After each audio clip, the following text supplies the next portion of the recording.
अदानीच्या हवाली करण्याचा प्रकार असेल, देशाच्या सरन्यायाधीशाचा या महाराष्ट्रात केलेला अवमान असेल, ड्रग्जला सरकारचं प्रोत्साहन असेल, शक्तीपीठ मार्ग जो आवश्यक नाही तो करण्याचा अट्टहास आहे. आणि म्हणून या सगळ्या विषयामध्ये निश्चित अधिवेशनात तर आम्ही आवाज उठवू, परंतु सरकार या सगळ्या विषयात पूर्णपणे अपयशी ठरलेलं आहे. सरकार कायदा सुव्यवस्था पाळू शकलेलं नाही. सत्ताधारी पक्षाचे लोक वेगवेगळ्या गुन्ह्यात सहभागी आहेत.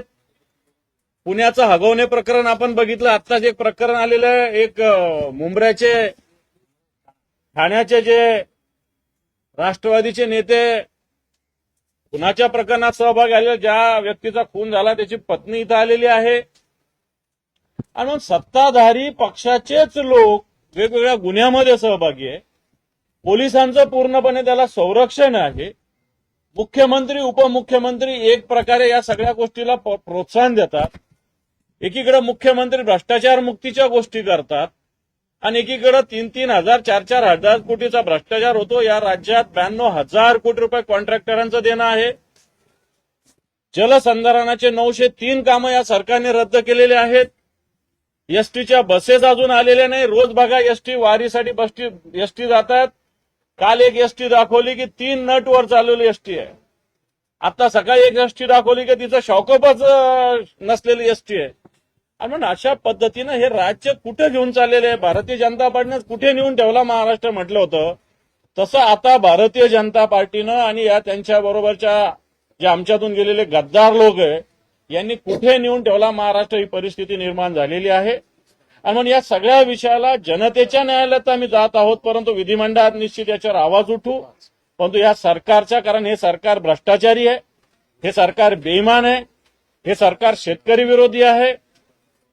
आणि म्हणून या सरकारच्या चहापानावर बहिष्कार टाकण्याचा निर्णय आम्ही घेतलेला आहे.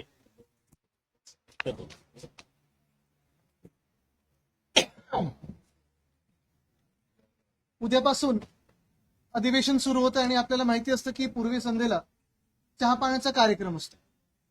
तसं पाहायला गेलं तर आम्ही विचार करत होतो की या कार्यक्रमाला जायचं की नाही जायचं, कारण विषय अनेक आहेत.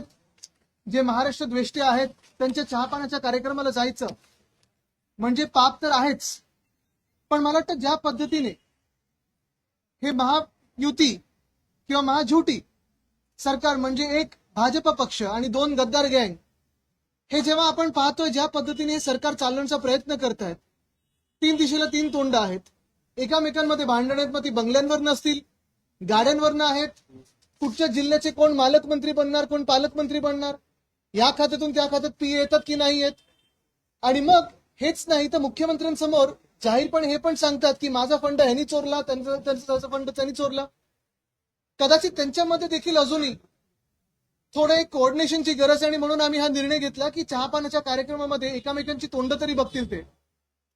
आणि जे सोबत 2 आलेले आहेत त्याच्यात दाग अच्छे आहे ही भाजपची नवीन टॅगलाईन जरी झाली तरी भ्रष्टाचाराचे दाग घेऊन अनेक लोक जे त्या मंत्रिमंडळात बसले असतील किंवा त्या चहा पाण्याला जातील, कदाचित मुख्यमंत्री त्यांना पहिल्यांदा बघतील किंवा त्यांना पुन्हा एकदा आठवण होईल की होय ह्यांच्यावरच मी आरोप केले होते, कोणाला जेलमध्ये टाकणार होते, कोणावर काय आरोप लावले होते, कोणी ईडी कोणाच्या मागे लावली होती. आणि हेच सगळं पाहता आपण पाहत होता की भ्रष्टाचारी सरकार भाजपचं जे झालेलं आहे त्याच्यात सगळ्यात मोठा घोळ आणि कदाचित आता घोटाळा देखील समोर येत आहे. तो म्हणजे कालच आपण पाहिलं, मी पत्रकार परिषद घेत असताना 25 लाख विद्यार्थ्यांमधून पहिली यादी जाहीर केली ती 11वीच्या प्रवेशाची. कदाचित आम्ही आंदोलनाचा एक हाक मारली होती, त्यानंतर घाबरून ती यादी जाहीर केली असेल, पण रात्री कळायला लागलं, अनेक पालकांनी आम्हाला फोन केलेले आहेत, अनेक लोकांनी आम्हाला विद्यार्थ्यांनी मेसेज केलेले आहेत की जी काय पहिली यादी जाहीर झाली आहे त्या पहिल्या यादीत देखील अनेक मोठे गोंधळ झालेले आहेत. आणि कदाचित त्या यादीमध्ये लोकांना टाकण्यासाठी किंवा कुठचं कॉलेज कोणाला देण्यासाठी दादा भुसे जे मंत्री आहेत त्यांनी भ्रष्टाचार केलाय का, पैसे खाल्लेत का, हा देखील एक मोठा प्रश्न आमच्या समोर येतो. कारण हेच ते दादा भुसे आहेत ज्यांनी आपल्या शाळेंवर पहिलीच्या विद्यार्थ्यांवर हिंदी विषय हा लादण्याची सक्ती महाराष्ट्रात त्याची अंमलबजावणीचा GR काढलेला आहे. हेच ते दादा भुसे आहेत, आमच्या वेळी कृषी मंत्री होते, मला खातं हे नको म्हणून दुसरं काहीतरी त्या मागे लागले होते. आणि हेच ते दादा भुसे आहेत ज्यांनी मागच्या 1.5 वर्षात MSIDC खातं सांभाळलं. पण त्याच भ्रष्टनाथ शिंदेसाठी ज्यांनी हे सांभाळलं खातं, आता ते जे आज मी तुम्हाला सांगतोय हे यादीचा घोटाळा भ्रष्टाचार, तसंच समृद्धीचा जर तुम्ही पाहिलात तर समृद्धीची नदी झाली होती. म्हणजे ज्या हायवेला माझ्या आजोबांचं वंदनीय हिंदू सम्राट बाळासाहेब ठाकरेंचं नाव दिलं, दुर्दैव हे आहे की समृद्धी महामार्गावर खड्डे पडलेले आहेत. त्याच समृद्धी महामार्गावर आज नदी वाहत आहे. आणि आजची बातमी आहे की मुंबई पुणे महामार्गावर चुकीचे फाईन जवळपास 12.5 कोटी 6 लाख गाड्यांना हे चुकीच्या फाईन मारलेत, कारण MSRDCने घोटाळा केले. पण हा काही घोटाळा किंवा हा भ्रष्टाचार एवढ्यालाच सीमित नाहीये. 3,000 कोटीचा घोटाळा. म्हणजे आपल्याला आठवत असेल 3 ऑक्टोबरची पत्रकार परिषद माझी मागच्या वर्षीची, MSRDCचा घोटाळा, MMRDAचा घोटाळा, गायमुख ठाणे उन्नत महामार्ग आणि मग तो बोगद्याचा असेल, 17,000 कोटीचं टेंडर काढलं, आता 14,000 कोटीवर आलंय. हेच 3,000 कोटी असतील किंवा हे सगळे जे पैसे प्रत्येक कॉन्ट्रॅक्ट मधून, लाडक्या कॉन्ट्रॅक्टर ह्या स्कीम मधून जे काढलेले आहेत, तेच पैसे अनेक राजकीय व्यक्तींना फोडण्यासाठी वापरले जातात. तेच पैसे पक्षाच्या बळकटीकरणासाठी केले जातात. आणि त्याच पैशांमुळे तुम्हाला आता कळलं असेल, भ्रष्टनाथ शिंदेना सुरत, गुवाहाटी आणि वॉशिंग मशीनमध्ये उडी मारायला लागली. मुळात आपण पाहतो एकंदर महाराष्ट्रामध्ये कोणी हॉटेल घेण्याचा प्रयत्न करते, कोणी मंत्री छत्रपती संभाजीनगरमध्ये. दुसरं एक पाहिलं असेल ज्वलंत हिंदुत्वाचं उदाहरण म्हणजे बुमरे याच्या ड्रायव्हरनी सलारजंगची प्रॉपर्टी फुकटात घेतलेली आहे. हे अशा अनेक गोष्टी आहेत. पण भ्रष्टनाथांची जे नेशनची गट झालेला आहे, त्या गटामध्ये अनेक भ्रष्टाचाराचे आता केसेस पुढे यायला लागले आहेत. आमचा साधा सोपा प्रश्न हाच आहे की मुख्यमंत्र्यांना हे दिसतंय की नाही दिसत आहे. आणि युती धर्मामुळे ते काय त्यांचे हात बांधलेले आहेत, कारण ना खाता हूं ना खाणे देता हूं हे ब्रीदवाक्य होतं भाजपचं 2014 मध्ये जेव्हा आम्ही त्यांच्या सोबत होतो. पण आता आपण पाहतो एक एक अशी डागी लोक त्यांनी घेतलेत. कोणा मर्डर असेल, कोणा भ्रष्टाचार असेल. युती धर्मामुळे काय मुख्यमंत्री महोदय हात बांधून बसलेत की डोळे बांधून बसलेत, हा आजचा मोठा सवाल आहे. आणि हे विषय नुसतं आम्ही अधिवेशनात घेणारच नाही, तर आमची अपेक्षा ही असेल की मुख्यमंत्री महोदयांनी यांच्यावर कारवाई करावी आणि उत्तर महाराष्ट्राला द्यावं. कारण उत्तर आम्ही नाही मागत आहे, महाराष्ट्राची प्रत्येक व्यक्ती मागत आहे.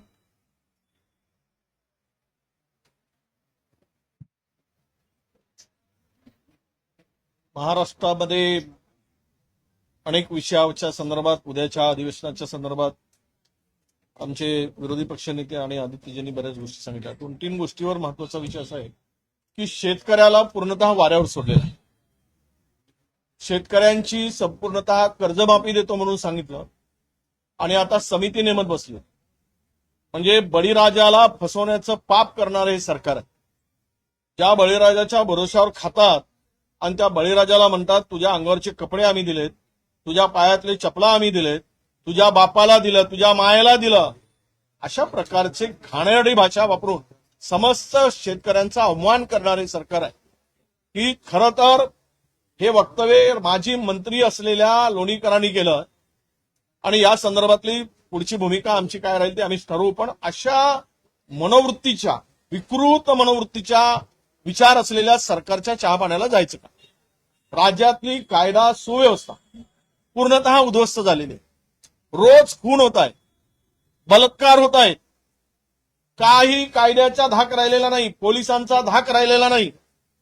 आणि हे सरकार मस्तपणे मस्तगुल होऊन टक्केवारी आणि जिल्हे वाटण्याच्यासाठी एकमेकाशी भांडत आहे. वाट्यावरून भांडणं सुरू झालेली आहे तिघांची. आणि वाटा मिळवण्यासाठी कुठल्याही स्तरावर जाण्याची मानसिकता यांची दिसते आहे. म्हणजे एकमेकाच्या खात्यावर, निधीवर डोळा ठेवू नयेत.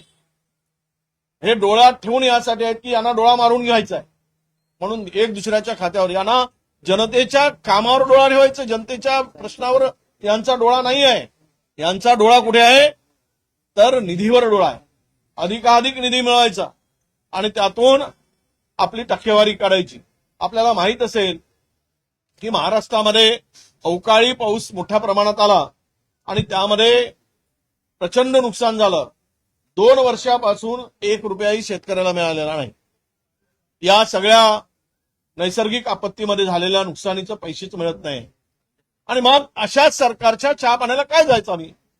ज्यांना महिलांचं संरक्षण करता येत नाही, ज्यांना कायदा सुव्यवस्था नीटपणे हाताळता येत नाही, ज्या भ्रष्टाचारामुळे प्रचंड अखंड बुडालेलं हे सरकार आहे, तुम्हाला माहित असेल की सुप्रीम कोर्टाच्या निर्णयानंतर 3,000 कोटी रुपयेचा भ्रष्टाचार त्या ठिकाणी झालेला दिसून आला.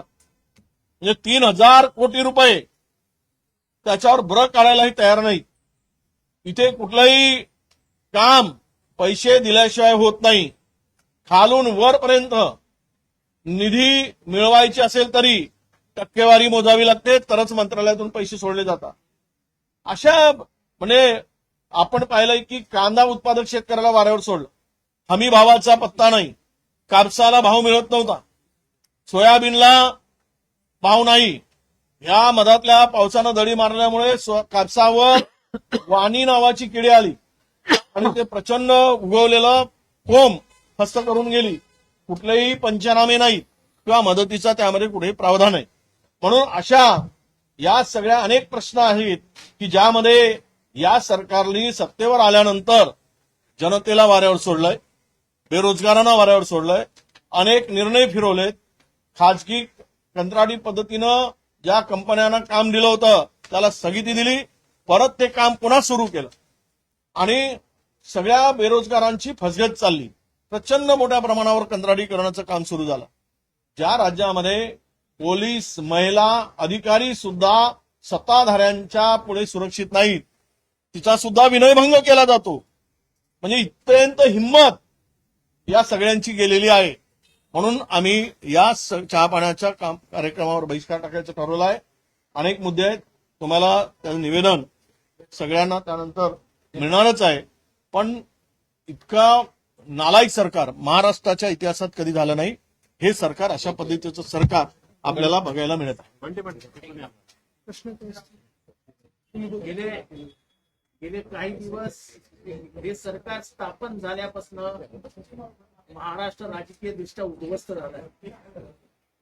या तिघांमध्ये समन्वय नाही हे स्पष्टपणाने सामोरे येत आहे. उघडपणाने कोणीतरी व्हिडिओ बाहेर काढतो, कोणीतरी काळी पूजा होत असल्याचं दाखवतो. ते काळी पूजा करतात की काय करतात घेणं देणं नाही.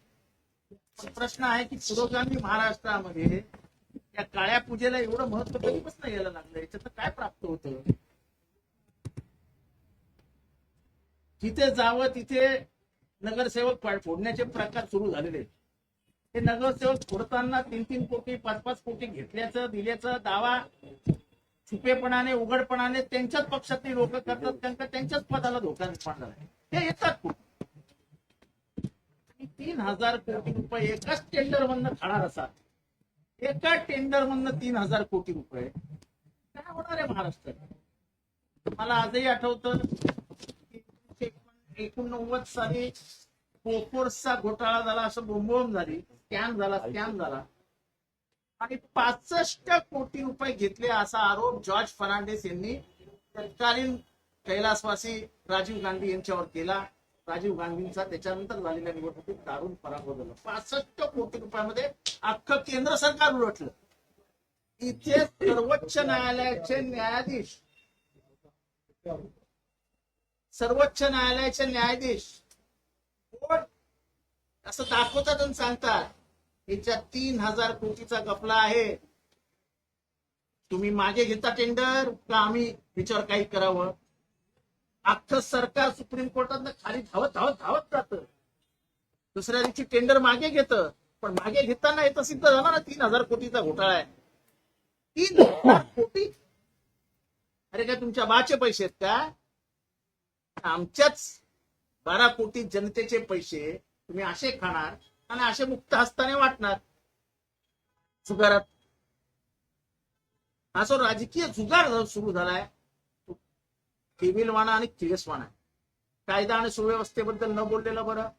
आम्ही त्याच्यात मांडलंय की नांदेडला आठवड्याला 1 खून होतोय. महाराष्ट्रामध्ये महिलांवरचे अत्याचार वाढले. खोटानाट्याची स्पर्धा सुरू झालेली आहे. जे ठाण्याच्या केसबद्दल विरोधी पक्ष नेते बोलले, सगळे पुरावे हातात असताना देखील पोलीस कारवाई करायला तयार नाहीत. म्हणजे कन्फेशन आहे आरोपींचे की आम्हाला खून कोणी करायला सांगितला, काही पोलीस करायला तयार नाही. हे का चालू आहे? सत्ताधारी पक्षाची लोक खून करणार असतील आणि सत्ताधारी पक्ष त्यांना वाचवणार असेल तर कायदा आणि सुव्यवस्था राहणार कशी? लोकांची हिंमत वाढायला लागली. स्वतःच्या पॉलिटिकल मेमोरंडम मध्ये सांगतात की कर्जमाफी करणार, त्याच कर्जमाफीबद्दल बोलतात आम्ही बोललोच नाही. अरे काय तुमचा काय शेतकरी तुम्हाला लाचार वाटतो की काय? तुझ्या माईला पैसे आम्ही दिले, तुझ्या बापाला पैसे आम्ही दिले, तुला पैसे आम्ही दिले, अरे तुझ्या जीवावर जगतो की काय आम्ही? लोणीकरांनी लोणी खाल्लं असेल, महाराष्ट्राच्या जनतेने खाल्लेलं नाही. तेव्हा अशा या भ्रष्ट उन्माद आलेल्या मंत्र्यांबरोबर त्यांच्या बाजूला बसून चहा प्यावा असं आमच्यापैकी एकालाही वाटत नाही. आणि म्हणून आम्ही सगळ्यांनी एकत्रित निर्णय घेतला की चहा पानाला त्यांच्या बाजूला बसणं म्हणजे भ्रष्टाचाराला पाठिंबा देणं, गुन्ह्यांना मदत करणं, मराठीवरती अत्याचार करणाऱ्या सरकारला मदत करणं. आज सगळे बोलायला लागले की नाही बघू. अरे तुम्ही कॅबिनेटमध्ये होतात ना, कॅबिनेटमध्ये तुमच्या समोर आला ना हिंदीचा प्रश्न, मग कॅबिनेटमध्ये विरोध का नाही केला? आता कशाला विरोध करताय? आता कशाला काहीतरी आम्हाला वेगळं वाटतंय बघू काहीतरी विचार करू बोलताय? कॅबिनेटमध्ये काय करता तुम्ही? कॅबिनेटमध्ये निर्णय घ्यायचे आणि जनता भडकली म्हटल्यावरती लगेच नाही काहीतरी विचार करू. नका विचार करू, महाराष्ट्राची जनता विचार करेल. मराठीच्या मुद्द्यावरती तुम्हाला माफी नाही हे लक्षात ठेवा. आणि म्हणून पक्षाभिनिवेश बाजूला ठेवून सगळी मराठी माणसं महाराष्ट्रात एक होताना दिसत आहेत. भाषेविषयी कुठलाही तिरस्कार कोणाला असण्याचं कारण नाही. अरे पण सक्ती कशाला, जबरदस्ती कशाला? काय शिकायचं ते शिकवू द्या मराठी माणसांना. कुठली भाषा द्या, फ्रेंच शिकायचं, जर्मन शिकायचं, स्पॅनिश शिकायचं, शिकू आम्ही, आमची पोरं शिकतील. तुम्ही कोण सांगणार आहे आम्हाला काय शिकायला पाहिजे? तर ही जी परिस्थिती निर्माण करते सरकार हे फक्त मतांचं राजकारण आहे. या मतांच्या राजकारणापुढे मराठी माणसाचा बळी देत आहेत, मराठी भाषेचा बळी देत आहेत. त्याला आमचा सक्त विरोध. भ्रष्टाचाराने बरबटलेल्या या सरकारबरोबर चहा प्यावा असं आम्हाला अजिबात वाटत नाही. म्हणून आजच्या चहा पानाच्या कार्यक्रमात आम्ही बहिष्कार टाकला. प्रश्न असतील? चला प्रश्न.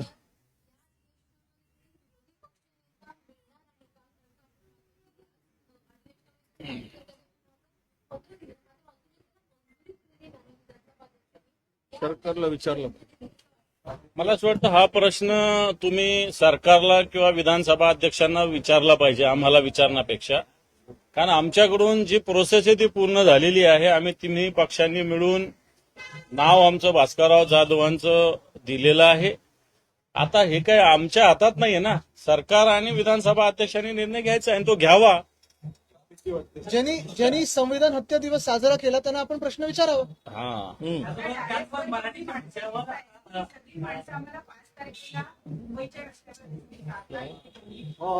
नक्की. सगळे हा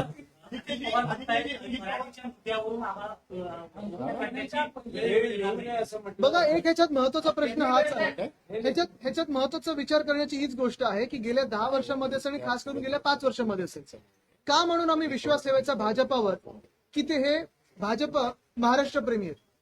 आपण पाहिलं असेल जे international financial centre Manmohan Singh साहेबांनी मुंबईला दिलं होतं, बीकेसी मध्ये दिलं होतं, ते सरकार आल्या आम्ही सगळे विरोध करून देखील भाजपने उचलून नेलं गुजरातला गिफ्ट सिटी म्हणून. त्याचा फायदा नुसतं मुंबईला नाही तर देशभराला झाला असता. दुसरी गोष्ट, भाजपच्या सरकारमध्ये गेल्या 5 वर्षात आपण पाहतोय, मग मिंदेंचं सरकार असेल किंवा भाजपचं सरकार असेल गेल्या 2.5-3 वर्षामध्ये, वेदांता फॉक्सकॉन, एअरबस टाटा, बल्करॉक पार्क, मेडिकल डिव्हाइस पार्क हे सगळं नेलं त्यांनी गुजरातला आणि अनेक त्यांच्या राज्यांमध्ये. तिसरी गोष्ट आपण पाहतोय गेल्या 2.5 वर्षाच्या काळामध्ये मिंदेंचं सरकार असो किंवा भाजपचं सरकार असो, आता भाजपचं सरकार आलंय, तुम्हाला मराठी बोलण्याची गरज नाहीये, आम्ही ज्या भाषेत बोलायचं ते बोलू. हे एका दुकानात जाऊन मराठी माणसावर दादागिरी भाजपच्याच सरकारमध्ये कशी होऊ शकते? व्हेज नॉनव्हेजचा जो विषय होता की तुम्ही खराब लोक आहात, तुम्ही मराठी लोक आहात, तुम्ही मटन मांस मच्छी खाता, हे बोलण्याची हिंमत महाराष्ट्रामध्ये असेल, मुंबईमध्ये असेल, भाजपचंच सरकार आमच्या डोक्यावर बसल्यानंतर कोणाची होऊ कशी शकते? आणि मग आता कुठेही हा प्रश्न नसताना, खरं तर काही विषय आणण्याची गरज नव्हती, आपापल्या शाळांमध्ये आपापले विषय चालू असतात, वेगळे विषय भाषा चालू असतात. मग मराठीवर ही जी भाषेची सक्ती चाललेली आहे, तिसऱ्या भाषेची आणि हिंदीची, पहिल्यापासून आम्ही बोलतो हिंदी भाषेला विरोध नाही, हिंदी भाषिकांना विरोध नाही, पण ही जी सक्ती आहे थोडी तरी शिक्षण मंत्र्यांनी जे काही आहे इथे ते वापरावं. पहिलीच्या विद्यार्थ्यांवर तुम्ही तिसरी भाषा लादणार आहात का? आणि ती मग एकच भाषा कशाला? 5वी पासून असेल किंवा नंतर असेल फ्रेंच शिकायची मुभा द्या, तुम्ही फायनान्शियल लिटरसी असेल, स्पॅनिश असेल, वेगळे विषय द्या. पण एका बाजूला आपण पाहतोय की भाजपा आपला अजेंडा हा महाराष्ट्र विरोधी चालवत चाललेला आहे आणि तसंच मुंबईमध्ये सगळ्यात मोठा, जगातला सर्वात मोठा जमीन घोटाळा म्हणजे धारावीचा अदानी घोटाळा जो झालेला आहे तो एवढ्याचसाठी झालेला आहे कारण भाजपा राजकीय दृष्ट्या मुंबई किंवा महाराष्ट्र जिंकू शकत नाही, मुंबई तर जिंकू शकतच नाही आणि म्हणून मुंबईची जमीन अदानीच्या घशात घातली म्हणजे बुलेट ट्रेननी सगळं नेलं गुजरातला. ही जी भूमिका भाजपची आहे त्याला आम्ही सगळे मराठी म्हणून सगळे भेदभाव बाजूला ठेवून विरोध करू.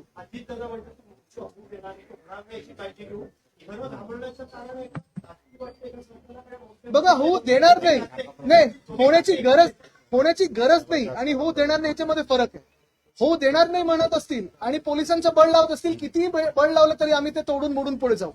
होण्याची गरज नसेल तरी देखील तुमच्या जे सत्ताधारी पक्ष आहे आणि भ्रष्टनाथ मिंदेंचे जे मंत्री आहेत त्यांच्या डोक्यात ही कीड वळवळू शकते. ह्याला आम्ही विरोध म्हणून उतरू. तसंच काल पाहिलं असेल 25 लाख विद्यार्थी महाराष्ट्राचे आहेत. का तुम्ही त्यांचं नुकसान करताय? का त्यांची कॉलेजची ऍडमिशन प्रोसेस थांबवताय? नुकसान महाराष्ट्राचं कर.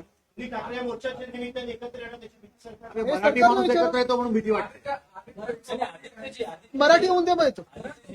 अजित पवारांचे जे स्टेटमेंट आहे ते असं म्हणाले की मोर्चा काढण्याची वेळ येऊ नये यासाठी आम्ही प्रयत्नशील आहोत.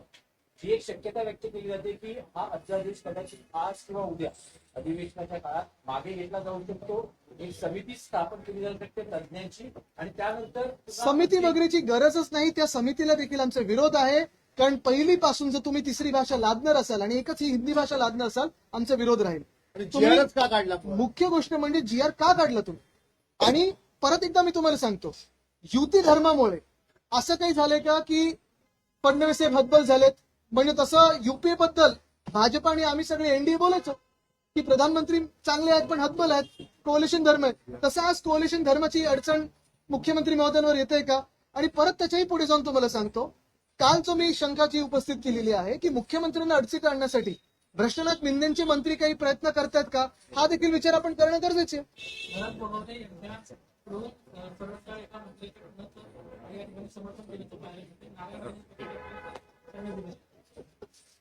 सांगा कोण बोलणार नाही का?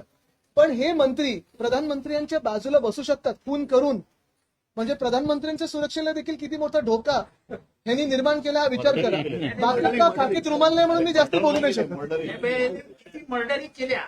मर्डर म्हणजे एक होतो, मर्डरी म्हणजे अधिक. या केसी आणि मर्डरी याच्याबद्दल जर काय अधिकची माहिती असेल तर महाराष्ट्राच्या गृहमंत्र्यांना म्हणजे मुख्यमंत्र्यांना हात जोडून विनंती आहे, या मर्डरी बद्दल आणि या केसी बद्दल आपण अधिकची माहिती माननीय गोगावले साहेबांकडनं घ्यावी आणि महाराष्ट्राला पुढील ज्ञान द्यावं. आणि त्याच्यात कोंबड्या बसू नका म्हणजे बाकीचं कायदेशीर पण एक- बोलवलं पाहिजे नाही, त्याला. एक खरोखर ह्याच्यात नोटीस आहे. नाही एक खरी गोष्ट ह्याच्यात आहे. म्हणजे गंमत जरी बाजूला ठेवली आपण तरी एखादा जबाबदार मंत्री हे वक्तव्य करू शकतो. हा, जे केंद्रीय मंत्री राहिले त्यांच्याबद्दल पोलिसांनी त्यांना बोलवून त्यांचा जबाब घेतला पाहिजे की नक्की काय तुमच्याकडे माहिती आहे. चौकशी दोघांवर केली पाहिजे की कुठच्या मर्डर झाल्या आहेत, कुठचे आरोप झालेले आहेत आणि हे खरं मुख्यमंत्र्यांनी बोलून घेतलं पाहिजे. कारण जर असे मर्डर करणारा व्यक्ती प्रधानमंत्र्यांच्या बाजूला कॅबिनेटमध्ये बसत असेल तर प्रधानमंत्र्यांच्या देखील आपण पाहतो सुरक्षेला मोठा धोका आहे. कोणाची? ऑगस्टला 28 ऑगस्टला ते मुंबईमध्ये येत आहेत आणि पुन्हा एकदा मराठा आरक्षण अधिवेशन संपल्यावर येत आहे, त्याच्यावर चर्चा आता नंतर होईल. पण आता विषय नाही. आजचा आजचा विषय नाही आहे. चला. आमचा बहिष्काराचा विषय आहे.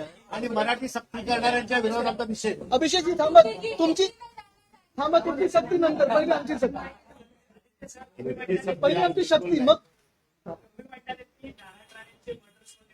मर्डरी मर्डरी गोगावले मर्डरी हातात रुमाल घेऊन फिरणारे टॉवेलमध्ये बसणार.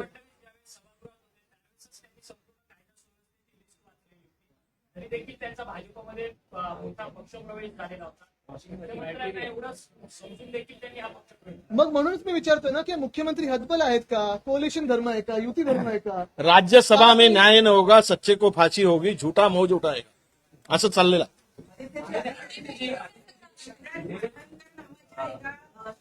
प्रवेश दिलेला. आपण जर पूर्ण यादी पाहाल वरपासून खाली. नाही, दाऊद आला तरी आम्हाला वाटणार नाही या विशेष नाही, एक मिनिट. सलीम कुत्ता बरोबर ज्यांनी नाचले युपीए केस टाकली होती युएपीएची, काय झालं? प्रवेश दिला. इक्बाल मिरची बरोबर ज्यांनी व्यवहार केला, काय झालं? प्रवेश दिला. मुख्य गोष्ट हीच आहे, मंत्र्यांना असे लोक बसायला लागतील तर मग बाकीच्या लोक फरक एवढाच, फरक आदित्यजी एक मिनिट, आदित्यजी म्हणाले फरक एवढाच आहे, तो कुत्ता होता आता डॉगी झाला.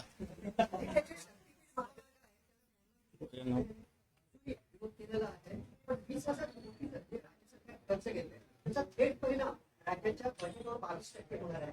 असं इतकं बघा, थेट परिणाम ह्या सरकारवर, कारण हे सरकार थेट निवडणूक आयोगाच्या आशीर्वादामुळे निवडून आलेलं आहे. तुम्ही शेतकरी म्हणून आंदोलन करा, तुम्ही विद्यार्थी म्हणून आंदोलन करा, महिला म्हणून आंदोलन करा, ह्या महाराष्ट्राचे या देशाचे नागरिक म्हणून आंदोलन करा, या सरकारला काही काडी मात्र फरक पडत नाही. त्यांना फरक एवढाच पडतो, तिजोरीत पैसा आहे किती हे बघायचं नाहीये. ह्या सगळ्या कॉन्ट्रॅक्ट मधून लाडक्या कॉन्ट्रॅक्टरला किती मिळतंय आणि स्वतःच्या खिशात किती जात आहे, एवढाच फरक पडतो. बाकी सरकारला काडी मात्र फरक पडत नाही. एक या संदर्भात 9,83,000 कोटीचं कर्ज आलंय. दरडोई आता 70,000 रुपये प्रत्येक माणसाच्या डोक्यावर कर्ज झालेलं आहे. पोरगा जन्माला आला, सगळे तुमच्यावर पण आहे, म्हणजे पत्रकार म्हणून तुम्ही सुटले नाहीत हा, तुमच्यावर पण तेवढंच कर्ज आहे, हे लक्षात घ्या. महाराष्ट्रातील मुलगा जन्माला आला की तेवढं कर्जाचं ओझं घेऊन येतो, हे पहिल्यांदा होत आहे. एवढा कर्ज काढल्यानंतर आता या सरकारला कर्ज काढता येत नाही म्हणून तिजोरीत खडखडाट आहे. सगळे योजना गुंडाळल्या आहेत, आदिवासी समाज कल्याणचे निधी वळवलाय आणि म्हणून यांनी आता महामंडळ तयार करून कर्ज काढून सरकारच्या तिजोरीतून त्या कर्जाचं व्याज द्यायचा आणि कर्जावर इन्फ्रास्ट्रक्चर उभं करायचं, रस्ते बांधायचे, पूल बांधायचे, सगळ्या इन्फ्रास्ट्रक्चर मोठं मोठं करायचं आणि त्यातून टक्केवारी वसूल करायचा. एवढाच एक सरळ मार्ग, सोपा मार्ग यांनी निवडलेला आहे.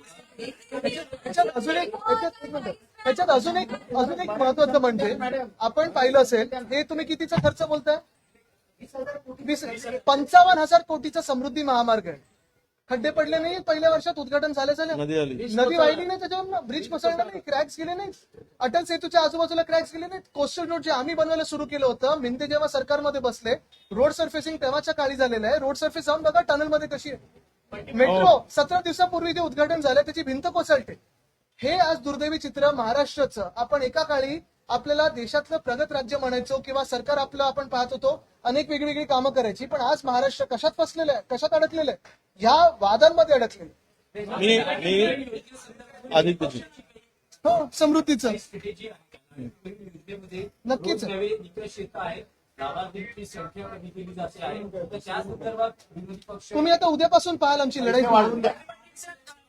हे बघा, राजकीय शक्तीपीठाला झुगारणार नाही म्हणतात. राजकीय शक्तीपीठ महामार्ग 12 जिल्ह्यामध्ये शेतकऱ्यांनी विरोध केलेला या शक्तीपीठ महामार्गाला. आम्ही ज्यावेळी राजकीय मंडळी यात पडतो त्यावेळी शेतकरी आमच्याकडे येतात, पडतो आणि म्हणून याला राजकीय कलर देण्याचा प्रयत्न सरकार करते. वित्त आयोगाला ज्यावेळी बैठक झाली त्यावेळी वित्त आयोगाने सांगितलं की आता भांडवली खर्च तुमचा 10% वर गेलेला आहे. त्यांच्या ह्याच्यात नमूद आहे की कर्ज काढण्याची मर्यादा आपली जी आहे ती पुढच्या 4 वर्षामध्ये 25% मर्यादा ओलांडली जाईल. आणि फायनान्स आणि प्लॅनिंग डिपार्टमेंटला जी नोट त्या ठिकाणी दिलेली आहे, आम्ही वर्तमानपत्रामध्ये वाचलं, त्यामध्ये स्पष्टपणे सांगितलेलं आहे की टाईड ऑफ एक्सपेंडिचर कमी करावं लागेल. हा प्रोजेक्ट व्यवहार नाही आहे, रेव्हेन्यूवर या ठिकाणी त्याचा परिणाम त्या ठिकाणी होणार आहे, हे स्पष्टपणे सांगितलेलं आहे. आणि म्हणून आमची भूमिका महाविकास आघाडी म्हणून असेल किंवा सगळेजण, हा गरज नसलेला शक्तीपीठ या ठिकाणी रद्द करावा. आर्थिक बोजा सरकारवर या ठिकाणी पडू नये. कर्जात अजून सरकार, आता डीपीडीसीला निधी नाही आहे, 20% निधी सोडायचं काम चालू आहे. शासनानं GR काढलाय, जे बजेटरी तरतूद आहे त्यातले 60% पैसे खर्च होत आहेत, बिलं दिली जात नाही. गोपीनाथ मुंडे साहेबांच्या नावानं शेतकरी जो विमा योजना आहे त्याचे 2-2 लाख रुपये या ठिकाणी दिलेले नाहीत. अशी अवस्था असताना हा शक्तीपीठ गरजेचा नाही. याला राजकीय कलर देऊन शेतकऱ्यांना या ठिकाणी अडचणीत आणण्याचा प्रयत्न सरकारचा चालू.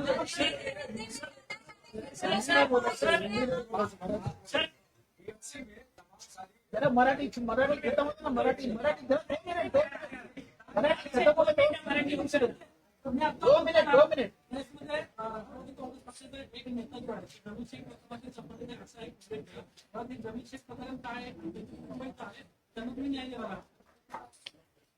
नाही, त्यांचे कुटुंबीय इथं भेटायला आलेले आहे की त्याचा व्हिडिओ समोर आहे, जबाब आहे पोलीस स्टेशनला की अशा अशा पद्धतीनं या व्यक्तीची जी आपण उल्लेख केला यांचे खून करण्याची सुपारी देण्यात आलेली आहे. एकाला दिली, त्यांनी घेतली नाही, दुसऱ्याला दिली, कोणी दिली हे त्यांनी पोलिसांना सांगितलेलं आहे. असं असताना जो राष्ट्रवादी काँग्रेसचा नेता आहे ठाण्याचा, एक जो उमेदवार होता, मला वाटतं आव्हाड साहेबांच्या विरोधातच इलेक्शन लढलेला आहे, याला साधं पोलीस स्टेशनमध्ये सुद्धा बोलवलं नाही. जो तपास करत होता त्या पोलीस अधिकारी ज्यांनी पूर्ण तपास केला याची बदली झाली. एका राजकीय नेत्याच्या, आम्ही निश्चित सभागृहात हा मुद्दा काढू, एका मोठ्या मंत्र्याच्या दबावामुळं ती कारवाई थांबली. त्या पोलीस अधिकाऱ्याची बदली झाली आणि ज्याच्यावर आरोप आहे त्या व्यक्तीनं स्वतःच्या मोबाईलवर स्टेटस ठेवला बदलीचा, पत्र ठेवलं, जे बदलीचा आदेश आहे तो ठेवला. मला सांगा, बदली जी सकाळी होते, सगळ्या गोष्टी बाहेर यायला 2-2, 4-4 दिवस लागत असतात. या व्यक्तीच्या त्याच दिवशीच्या मोबाईलच्या स्टेटसवर आहे. ते कुटुंबीय 5 वर्षापासून झगडतंय की या खुन्याला माफी देता कामा नये, याच्यावर कारवाई करावी. आणि मला असं वाटतं हे प्रकरण आता डिटेल बोलण्यापेक्षा सभागृहात निश्चित मुख्यमंत्री, गृहमंत्र्याकडे याच्याविषयी दाद मागू. आणि आमचा जो आरोप आहे, आम्ही सुरुवातीलाच बोललो की सत्ताधारी पक्षाचेच लोक गुन्हे करतात, गुन्हेगारी वाढवतात. त्याचं एक ज्वलंत उदाहरण आहे. अजित पवार पाठीशी घालतात का या सगळ्या नकारात्मक? मी म्हणेल पूर्ण सरकार, मुख्यमंत्री, अजित पवार, दुसरे दोन्ही उपमुख्यमंत्री आणि मुख्यमंत्री हे तिघे पण या गुन्हेगारांना पाठीशी घालतात, असं माझं स्पष्ट मत आहे.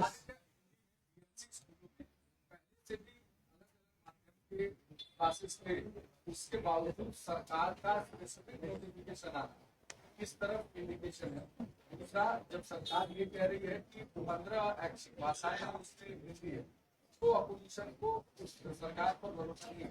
पहली बात यही रहती है कि महाराष्ट्र में जो दादा भूसे मंत्री हैं, उन्होंने इतना बड़ा विषय ऐसे ही एक जीआर के माध्यम से उसको निपटने की कोशिश की. हमारा यही मानना है कि थोड़ा विद्यार्थियों का भी विचार किया जाए, उस पर विचार विमर्श हो, लेकिन किसी भी भाषा की सख्ती हमें बिल्कुल मान्य नहीं, अमान्य है. बात यह है कि पहली के विद्यार्थी, पहली की कक्षा के विद्यार्थी क्या असल में 3 भाषा सीख सकते हैं? क्या हिंदी की सख्ती की जरूरत है? और जो उन्होंने कहा है कि 20 अलग भाषा हैं, कोई भी सीख सकते हैं. अगर आप जीआर ठीक से पढ़े तो उसी जीआर में लिखा है कि 20 विद्यार्थी अगर साथ में आए और मांग करें कि नहीं ये भाषा नहीं, हमें ये भाषा चाहिए, तो हम भाषा बदल देंगे. ये कैसी बात है? ये क्या राजनीति की बात कर रहे हो कि 20 विधायक साथ में आए, कहते हैं हमें पार्टी बदलनी है, हम चुनाव आयोग के पास जाते हैं, आपका चिन्ह भी दीजिए, नाम भी दीजिए. जो भाजपा करती है वो विद्यार्थी नहीं कर पाएंगे. और दूसरी बात है, उन्होंने कहा 20 से कम अगर विद्यार्थी हो तो ऑनलाइन पढ़ाएंगे हम. कैसे ऑनलाइन पढ़ाओगे जिस स्कूल में अभी इलेक्ट्रिसिटी नहीं है, जिस स्कूल में अलग अलग क्लासेस नहीं, जिस पाठशाला में, तो उनको क्या ऑनलाइन पढ़ाने वाले हो आप? यही बात हम कहते आए हैं कि पहली बात तो किसी की भी भाषा हो, कोई भी भाषा हो, उसकी सख्ती हम सहेंगे नहीं. तीसरी भाषा अगर या तीसरा विषय कोई लाना हो तो वो 5वीं से लाइए, उसकी भी सख्ती ना हो, वो ऐच्छिक हो, वो चॉइस के हिसाब से हो. और महाराष्ट्र में मराठी हो और इंग्लिश हो, इसी को प्राधान्य देना जरूरी है. हिंदी हो, फ्रेंच हो, स्पेनिश हो, या फाइनेंशियल लिटरेसी हो, फिजिकल कोई बात हो जैसे क्रिकेट हो, फुटबॉल हो, ये सारी बातें 5वीं कक्षा से ले सकते हैं. मुख्यमंत्री जी का कहना यह है कि जब उद्धव जी सीएम थे तब त्रिभाषा सूत्र को मंजूरी दी थी, इससे हिंदी. अब वो राजनीति कर रहे हैं, इसलिए अपने मुद्दे को बदल दे रहे हैं. मुख्यमंत्री महोदय कौन सी नींद में है मुझे पता नहीं, लेकिन मैं यही उनसे विनती करूंगा कि आंखें खोले और देखें कि जीआर किसने इशू किया है. जीआर जब इशू हुआ है, परसों जब जीआर इशू हुआ, तो कौन मुख्यमंत्री है? कि अभी भी यही वो मानते हैं कि उद्धव जी मुख्यमंत्री है. और हमारे समय पे जो माशेलकर समिति थी, उनका जो रिपोर्ट था, जो रिपोर्ट आया, उस पे हमने एक स्टडी कमेटी 5 मंत्रियों की बिठाई थी. लेकिन ये सारी बातें तो पिछली है. बीच में 3 साल बीत गए, 3 मंत्री बदल गए, 2 मुख्यमंत्री बदल गए. जीआर परसों आया है, उन्हीं की सरकार में आया है. शायद उनको पूछा है, नहीं पूछा है मुझे पता नहीं, लेकिन ये भी बात हो सकती है कि उन्हें तकलीफ में लाने के लिए भ्रष्टनाथ शिंदे के मंत्री ने जीआर इशू किया है. ये अंदरूनी झगड़ों में कृपा करके पहली की कक्षा के विद्यार्थियों को ना लाए, ये मेरी विनती है. एक मिनट, लेडीज फर्स्ट. जो है वो नहीं दी गई है सीआरपीएफ की जो है। तो चलो बहस करें हमारे साथ। अगर हिंदी अनिवार्य है पहली कक्षा से तो फिर क्या इसे सख्ती नहीं कहते? और अगर उन्होंने यही कहा है कि 20 विद्यार्थी अगर साथ में और विषय बदल सकते हैं, क्या ये पार्टी फोड़ने की बात हो रही है?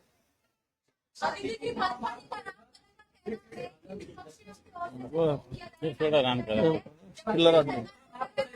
देखिए, मैं यही बात कहना चाहता हूं कि आज महाराष्ट्र में पूरा अगर आप एक वातावरण देखें तो यही हम मानते हैं कि भाजपा महाराष्ट्र के खिलाफ है।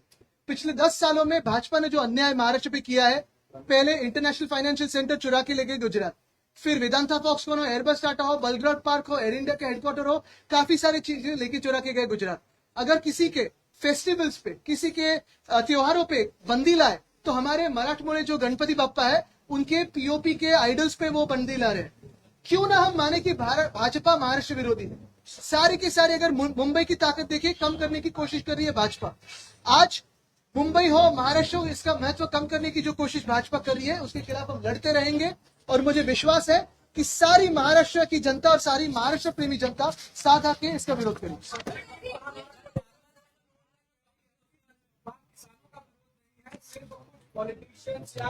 क्योंकि यही भाजपा है जिन्होंने पंजाब और हरियाणा के किसानों को माओवादी कहा था, उग्रवादी कहा था, अतिरेकी कहा था।